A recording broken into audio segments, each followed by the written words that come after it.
Previously on Detective Badger. I go into the kitchen and that's when I see it. The body. Somebody starts knocking in.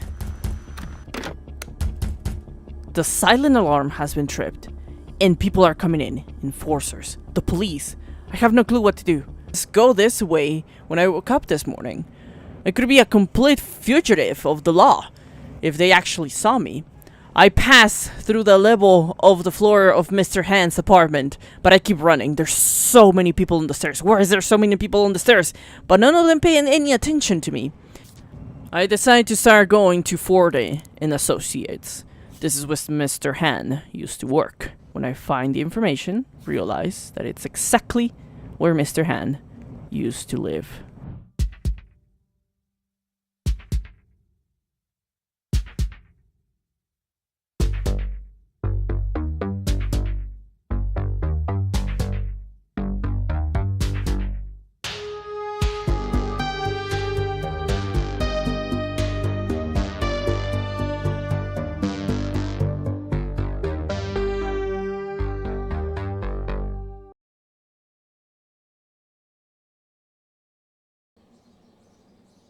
I finally arrived at the workplace of High Hand. I truly wasn't sure what I was gonna do. There were plenty of cameras, and not only that, but they had gun security on the tops, which is quite strange for a normal office. But I couldn't reminisce a lot about it. I needed to get into the place. I could probably get through vents, but that could be difficult because it seemed there weren't a lot of vents for me to access to. Only one that was across. Oh, there's somebody. You didn't see nothing, lady. You know, it's kind of difficult to be a detective because in one side you are not law enforcement, but on the other side you kind of need to investigate stuff. So I decided before I head into the building, let's just scan for a couple of things in my inventory and gather my print scanner. Maybe I could find prints from a workplace. What if the killer works next to High Hand? If so, then I could possibly find who was the user of the fingerprint from the killer. So I started scanning around and looking between the fingerprints. But, well, this menial work might not give me anything. I did start to think about the possibilities of it being a co-worker of him. Why would somebody kill him? Why is he hiding? What type of industry was he working on? Could it be a job that was within the industry? Something he had to do and did incorrectly and the workplace kind of had to get rid of him? It could be a wild situation because that would only mean that it will increase the reasoning behind his murder, but also it will increase the difficulty of me finding the killer. I could probably find the killer, but if the industry itself was the one that ordered the killing, that would be a bigger case that I was hoping to bargain for. I was hopeful it was not the case, but I still had to look around for those fingerprints. Unfortunately, I couldn't find any similar fingerprints. Oh, someone. Are you okay, lady? She kind of fell. Yeah, what happened to you? I think she might be drunk. The way she's walking, I'm not a detective. I know I'm not a detective, but I don't need to be one to know that that lady is probably very drunk. Either way, I couldn't find a single fingerprint, so instead, I think it's a good time to put myself into the vent system, or at least break into the security system and turn it off. That's also an option. Although there's plenty of people around, but I'm still gonna try. So I am able to open this up. Come on, open it up. It's open, yeah. I turn everything down. Security door, lights breaker, security system breaker. And finally, security door breaker. This is gonna kinda seal me in for a little bit. I'm hopeful nobody comes in. Everything's turned off, the cameras, the system, so I'm gonna bend in into the building. Although now that I'm thinking about it, I could have tried the door. I finally get to their offices on the restrooms area, but it seems like a restroom, I think. I could be wrong. I finally get in, but it's not a bathroom. It's a locker room. Good thing, everything is turned off. Bad thing, I didn't notice that the vent system was really high up, so I'm probably kinda stuck in here now. Unfortunate. Either way, I had a work to do. I needed to find the desk of High Hand and inspect. But again, we have to gather the fingerprints. You never know. I still have a couple of theories. So I still have a couple of theories about this possible murder. It could be a co-worker, or it could be a killer sent to kill him, depending on what he did on his workplace. Or it could be a thing completely unrelated to his workplace. It could just be a serial killer. I mean, you never know, but it could be. It could also be he was meddling with things he shouldn't have been. But we have to follow the evidence first before I start thinking. After I go through a couple of drawers, I find the employee records. I'm able to read the information of every single one of them. Their problems within the company, their tasks, how good of an employee they were, and other information that I was not concerned about. But it seemed this employee record was definitely not the killer. He was a fingerprint type G. I was looking for a fingerprint type C. As I rummaged through all of the employee records, none of them seem to have the fingerprint I'm looking for. And then unfortunately, I get to the last employee record, which is my victim.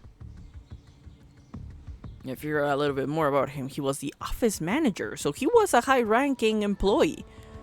So it's probably not a work-related issue, maybe. Unless it's like a very higher-up killing. But it didn't seem likely. So now that I know he's an office manager, I definitely need to go and look for his desk. He works here. His employee details are here.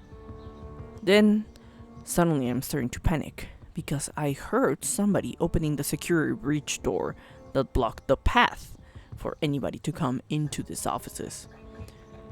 I'm running out of time. I truly am. I need to start making a plan. I don't know if people enter to the office I'm hiding out, or if they went the other way. Also, if the person has opened the security door, that means they have reinstalled the security system alongside the weapon system. So this is gonna get even more complicated. So I decided to go and look for the office of Mr. High Hand. I had to be extremely careful because I wasn't sure if the people of this office were back or if the people of the other side of the offices were the ones to come in. All I knew is I had to look for that office. I saw a camera turned on. I wasn't sure if it was gonna detect me as soon as it passed, but once it passed me and didn't do any type of beeping, I knew I was in the clear.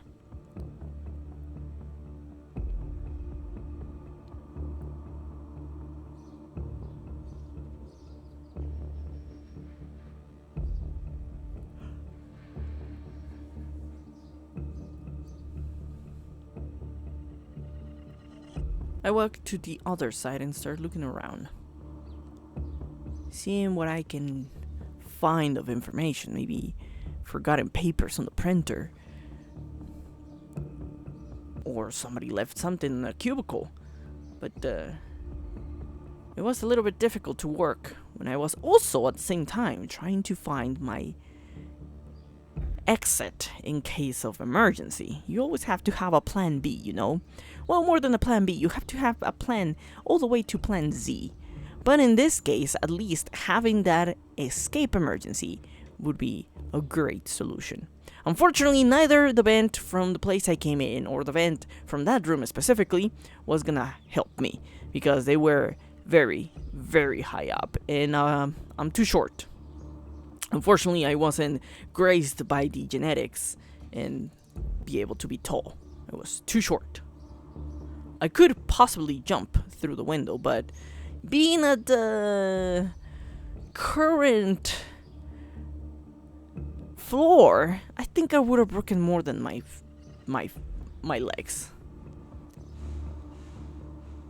None of these cubicles looked like the cubicle from a current employee. They were empty, no personalized things on the desk. You know, when people start working in an office building, sometimes they start decorating.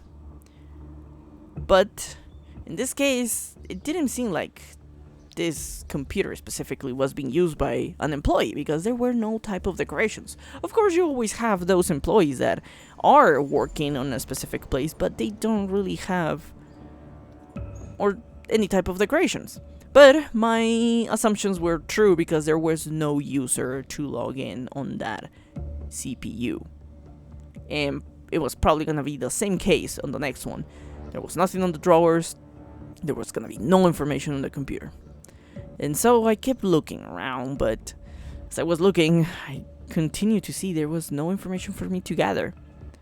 And it seemed the person who came in and opened the security door breach was not of this office, because nobody was inside the place I was at. So it was probably they came in on the other side, which made it perfect for me. I still had time to continue searching around.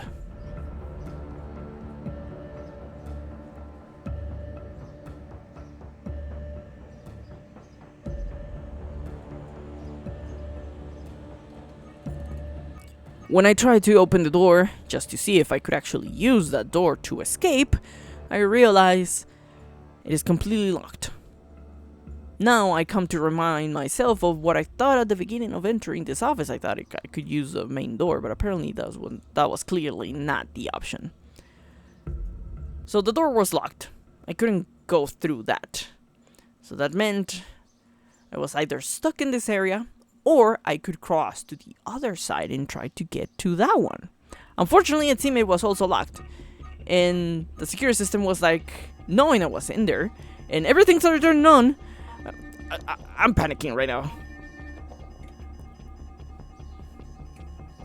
I run around, I start opening all the doors. I mean, what else could I do, right? The system is looking at me. I close the doors multiple times. I start running, and then the gun starts shooting at me. Now I'm stuck in this area with guns blazing in front of me. I don't know who keeps a gun security system in an office. I guess this is a very important office because they have to keep it with guns and protect it with bullets. What have you involved yourself in, Mr. Highhand? What type of company were you working for? The other option I had is to turn the alarm switch off, which clearly was my only option. I'm stuck in this place. This was definitely not the thing I was hoping to do on today. My day has been quite clearly very... Oh, that worked. Great. Now I can think for a little bit.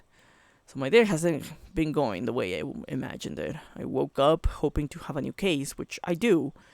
Don't get me wrong, but to what end? I found a dead body. I am now trapped within an office with security guns. It's a complicated life, I guess, for a detective. So now I'm thinking, I have a code breaker. There's a lockers next to me. I could possibly use this to open up Mr. Highhand's locker. I could find a way, maybe information, evidence within his locker. And there's nothing in the locker. Absolutely nothing. But of course, you could always find maybe a fingerprint. But no, as I imagine, it was only fingerprints from Mr. Highhand.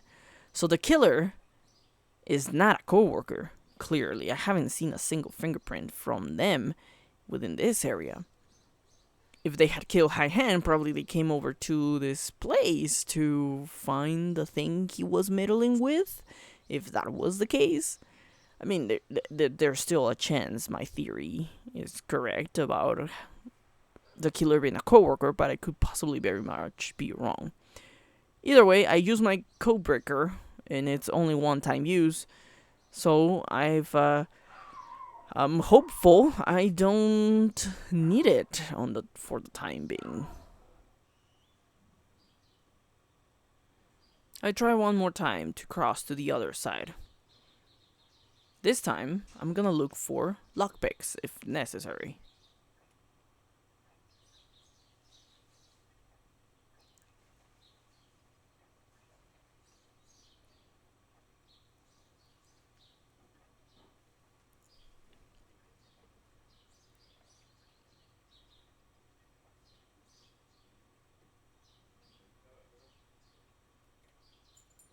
Oh, but it seems I don't even need to lockpick it because I only needed to remove the security system. Why didn't it do that from the beginning? Sometimes I swear I am a professional detective.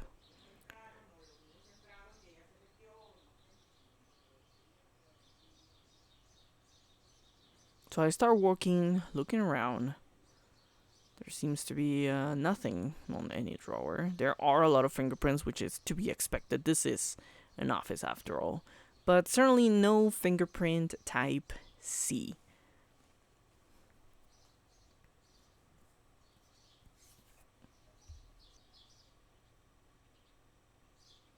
I look now in the one bathroom of this office and realize there's a vent on top of me.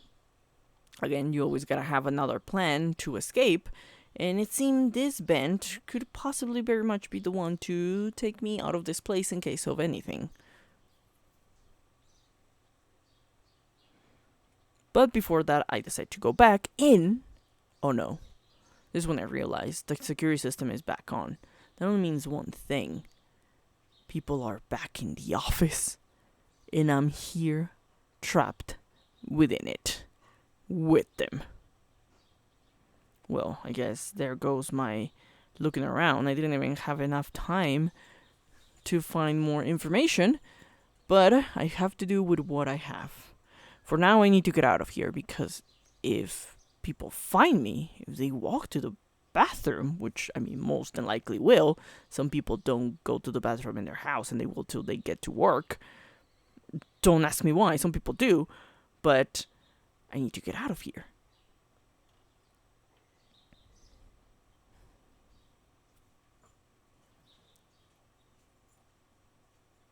So slowly, I make my way out of the building.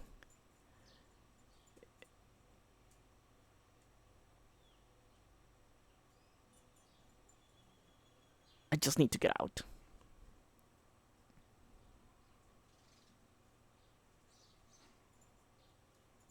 They haven't seemed to notice that I've moved to this side, so I'm just get out. Get out. Oh, they know. They're looking. They're walking around looking for me probably because they listen. They're hearing my shaking, so they've gone to the back room. They probably are gonna find my code breaker because I did left it behind over there. And I'm just bolting. Forget closing the vent. I'm freaking cold. I'm frigid with I need warmth. I need to get out of here. I need to recuperate.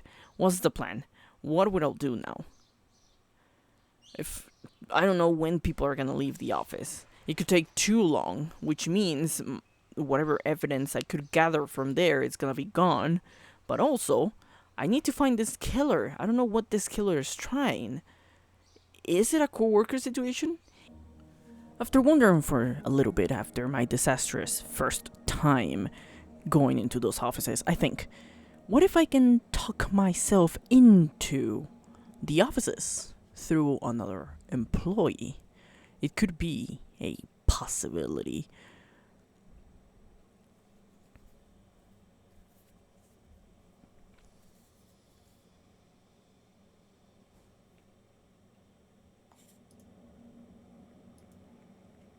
So I walk up, all the way up, to the offices to try one more time before I do any other illicit activities, which I shouldn't even be doing. I'm a detective. I'll try one more time to do this task. Maybe I should have approached it that way the first time. Maybe not. Maybe yes. But it will all depend on how this thing goes right now. I finally get to the floor once again. And I'm trying to decide which way is what way. Because really going up and down all those stairs really messed up with me a little bit. And a gentleman answers to me. And it is not the person I wanted to talk to, I believe.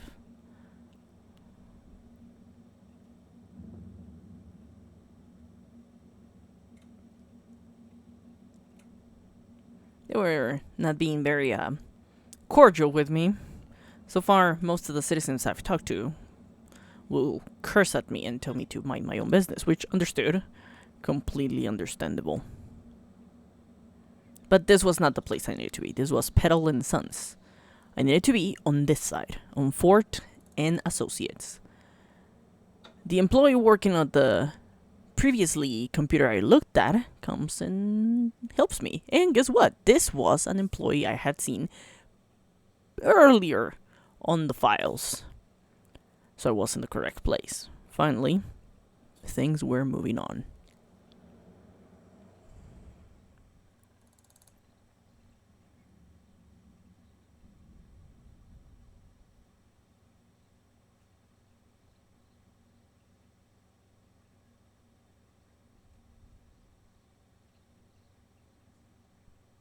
Again, most people in this city never treat others with courtesy, and it's understandable when you're living in gas and smoke, green smoke, by any other color. You tend to become very grumpy, which is quite understandable. I asked the man if he would allow me to have a tour of the place, which he agreed to, after taking some of my money, of course. He only told me to not disturb the employees and not move the stuff around or disturb anything. But I was allowed in.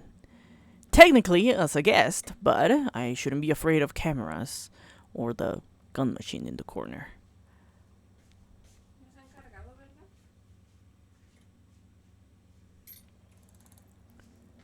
I look around. I'm recording.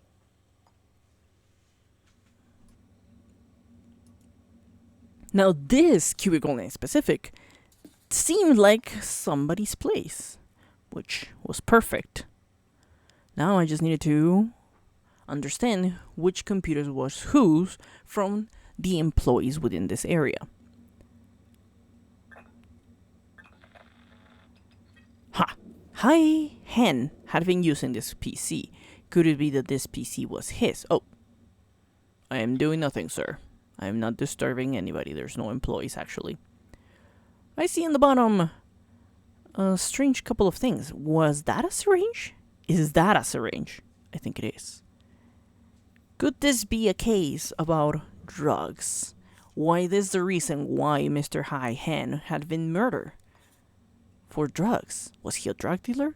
Had he been dealing drugs? Had he been just purchasing drugs and something went wrong? Anything could be possible. So I start going through the drawers, even though I was told not to disturb the things, but how else am I going to do my detective work if I'm not allowed to look around? Or if I don't look around. So it was definitely a syringe. What have you been dealing with, Mr. Hai Han? And, what could possibly be putting you in this situation? Now, the alarm went off because I took something, but it was very important for the investigation, of course. But nobody seemed too disturbed me because the employee was not in direct contact with me. Like any other good employee, you know, you go back to your place and you start watching YouTube, which I think he was probably doing that. Hopefully now this computer allows me to understand what else is within High Hand's computer.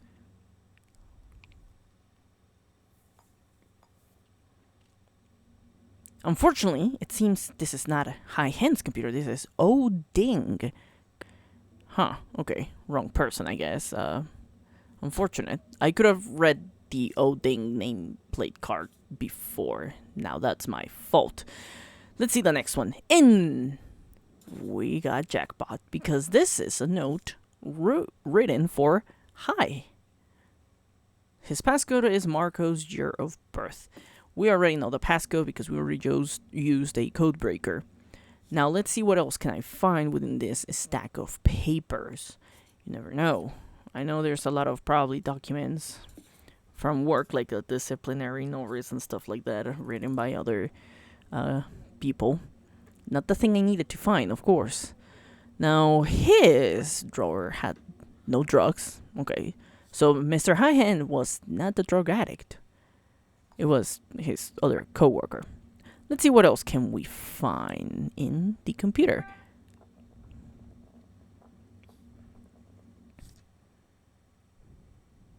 Most of the stuff I'm gonna find in this desk is just a bunch of papers related to work, like employment of contract and stuff like that, which is not unusual to find, especially since High Hand was the office manager.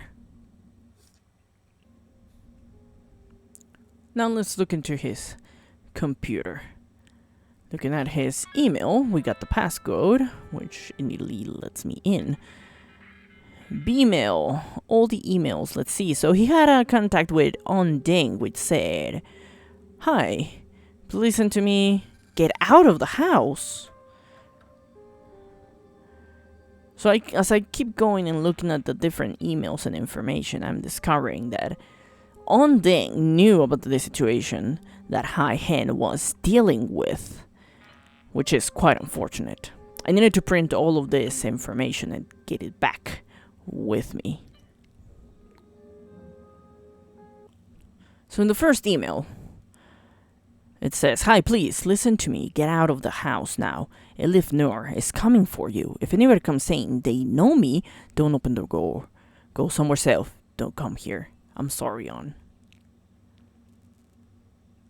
So Ding was warning me about Elif Noor, which it seems within these emails that's the same person who was asking me to gather weapons.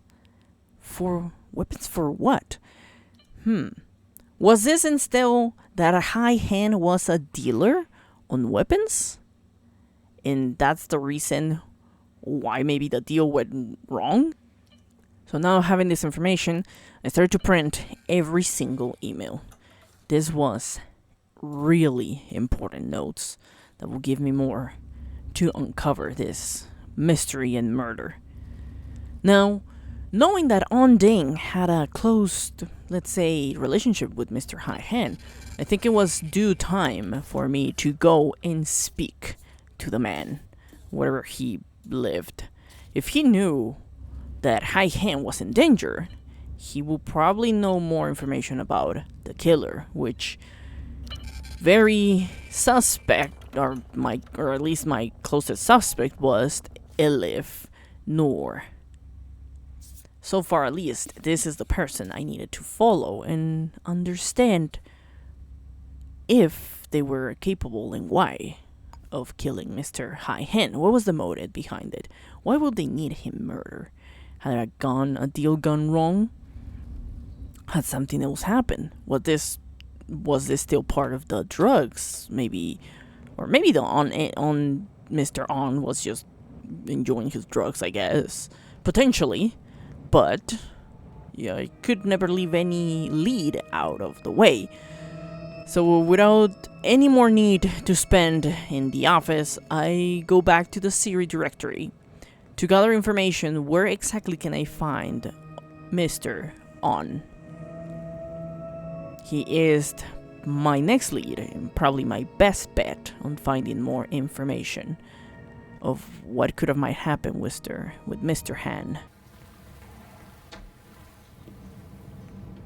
After a bit of a small walk, I get back to the Siri directory, I need to find the information required to now connect to the next pieces, which is finding out where exactly Mr. Dean was living.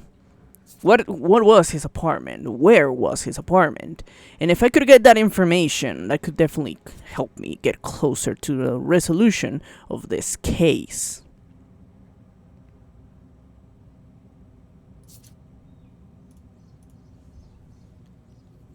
As I keep trying to still understand this Siri directory, don't get me wrong, I've used it before. However, it seems it's changed in some way, but good thing I decided to try in the D because it seems that I was looking in the wrong place and actually found his apartment, 402 Mackin Towers.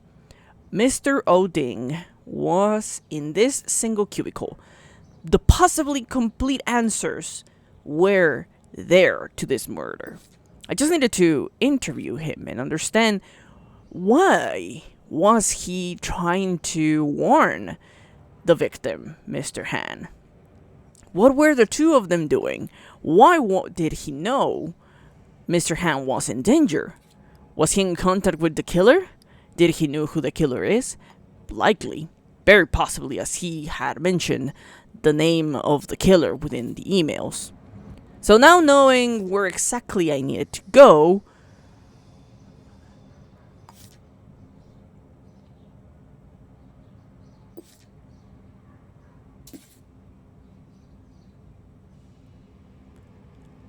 I was in a bit of a crossroads though. Should I go to the apartment?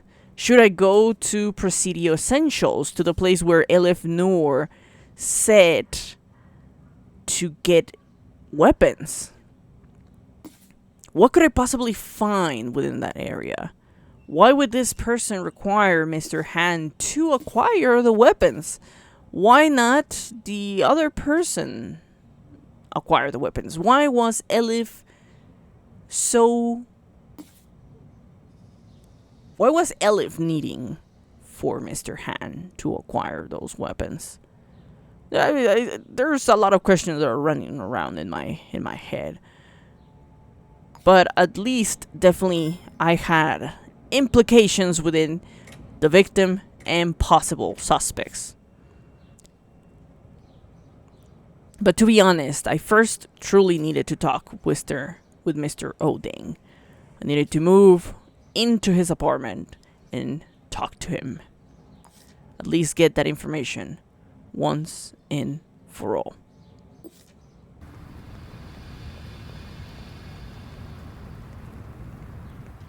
After rummaging for a long time on the diner, way too much time, personally I think I wasted over there, I finally head out to the apartment of Mr. Oding.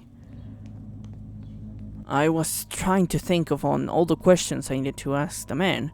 Of course, without making it look like I was thinking he was also part of this situation, because once I did that, the person would definitely not continue speaking to me. But all in time, and as slowly as I made my way to his apartment... Wait a minute.